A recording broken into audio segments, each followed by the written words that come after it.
Salut à tous, je suis ravi de vous retrouver aujourd'hui pour une nouvelle vidéo. Vidéo aujourd'hui sucrée pour bien commencer l'année. On est en pleine période de galettes des rois. Alors on va oublier les galettes des rois frangipane, les galettes des rois feuilletées. On va oublier tout ça. Nous on va faire la galette. Une magnifique galette sablée, dorée, jolie comme tout. Je peux vous dire que ça, vous allez m'en donner des nouvelles. Une bonne farine, des bons œufs, du bon beurre, un peu de poudre d'amande, de la vanille. Vous allez voir, c'est une galette hyper simple à faire. Quelques petites techniques, suivez-moi. Franchement, vous auriez tort de ne pas faire la recette. Farine, beurre, sucre, œuf, sel bien évidemment. Et ça y est, là on va commencer tout de suite par sabler le beurre et la farine. Pensez bien surtout à mettre le beurre mou, c'est important.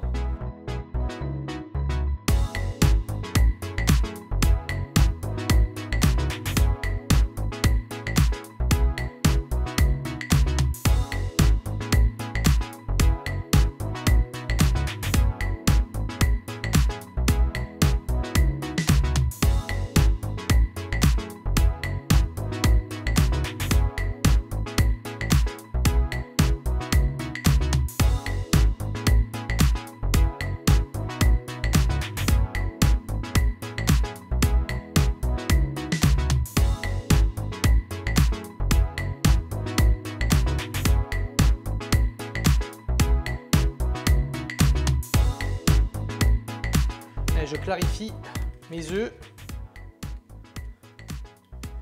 et voilà. Et je vais venir maintenant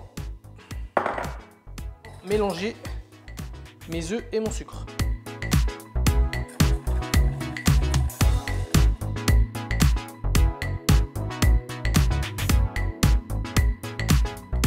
Moi, la petite astuce, je rajoute une petite pointe de poudre de vanille dedans.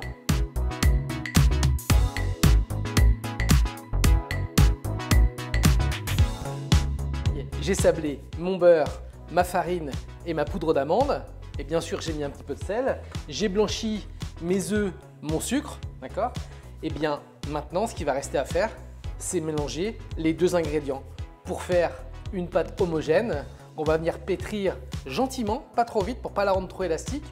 Et puis ensuite, on va la renfermer dans du papier film alimentaire et on la laissera refroidir au réfrigérateur quelques heures pour qu'elle soit plus facile à étaler. Pour que ça soit plus pratique, je vais venir directement mettre mon premier appareil sur mon plan de travail. Je rajoute mon mélange jaune d'œuf sucre.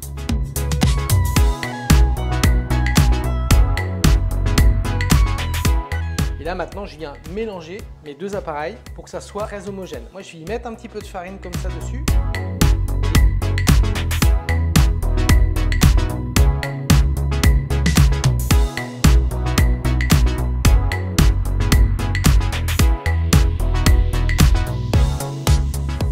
Donc ça y est, ma pâte, elle est terminée. Et là, elle est plutôt bien homogène.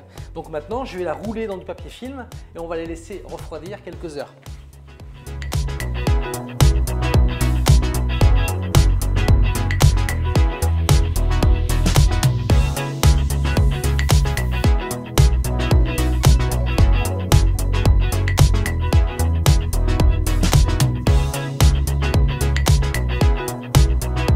Je la mets au réfrigérateur pendant quelques heures. Bon, ça y est, je pense que ma pâte maintenant est froide. Je vais laisser 2 heures, je vais la sortir du réfrigérateur. C'est important qu'elle passe du temps en réfrigération. Vous allez voir, ça va être beaucoup plus facile à étaler. Donc je vais ôter le papier film. Et puis, pour ne pas être embêté à l'étaler, en fait, je vais l'étaler justement avec ce papier film. Entre deux feuilles de papier film, avec un petit peu de farine, ça va éviter que la pâte se colle au rouleau. Vous allez voir, c'est assez simple.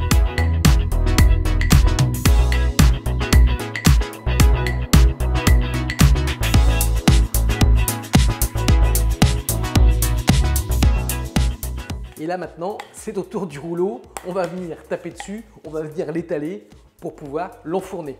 D'ailleurs, à propos de ça, il va falloir allumer le four. Donc je vais préchauffer mon four à 180 degrés, on ira l'enfourner à 150. Ok, le four est en route, maintenant on va pouvoir étaler la pâte.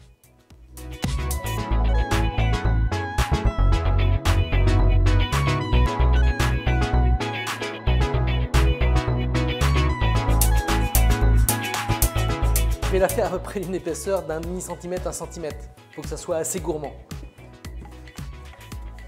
Alors vous avez vu le fait d'utiliser le papier film pour pouvoir étaler la pâte, c'est beaucoup plus simple pour pas que la pâte colle à votre rouleau.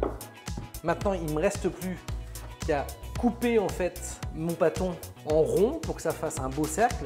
Pour ça, je vais utiliser juste une assiette que je vais poser sur ma pâte. Et bien évidemment, j'ai préparé aussi ma plaque avec du papier sulfurisé pour aller au four.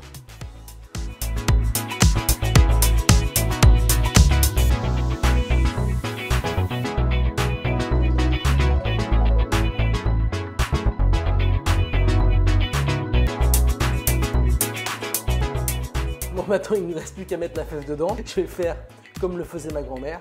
Je vais prendre un bouton. Et oui, on faisait comme ça avant. Et je vais mettre un bouton, tac, juste comme ça, dans ma galette.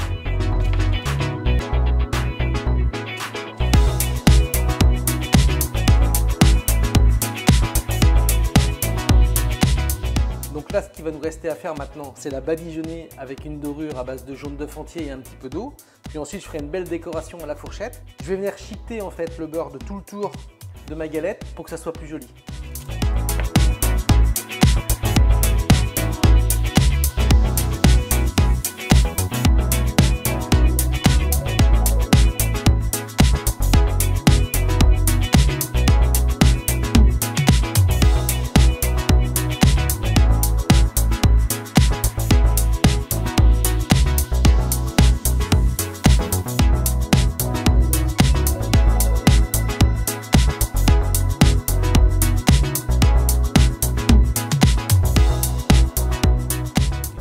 Allez, maintenant, direction le four pour la cuisson, environ 30 à 45 minutes à 150 degrés. Et ce que je vais faire à mi-cuisson, je vais aussi retourner ma plaque dans mon four pour que la galette soit colorée partout de la même façon. Regardez déjà, ça commence à être bien coloré. Hein. Franchement, 150 degrés, ça suffit largement. Allez, je remets et là, je vais encore remettre un petit quart d'heure. Donc là, je crois que ça y est, maintenant, c'est tout cuit. Alors là, les amis, c'est bien doré, c'est bien croustillant. J'en ai même fait une petite avec l'excédent de pâte. Donc c'est important en fait de ne pas la cuire trop fort. 150 degrés, c'est bien suffisant pour avoir quelque chose de très craquant, de croustillant, mais de pas trop cuit. C'est ça en fait le truc. Et là, je vois ça. Hey. Je peux vous dire, ça sent super bon. Bien évidemment, il faut goûter. Vous savez, il faut toujours goûter ce qu'on fait. Allez.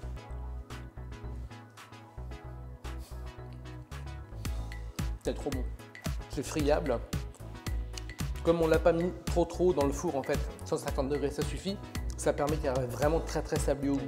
Je vous embrasse. Je vous souhaite une très belle journée et à très vite pour une nouvelle vidéo gourmande. N'oubliez pas, abonnez-vous à ma chaîne YouTube. C'est comme ça que ça permet de nous faire vivre. Ciao les amis, à très vite.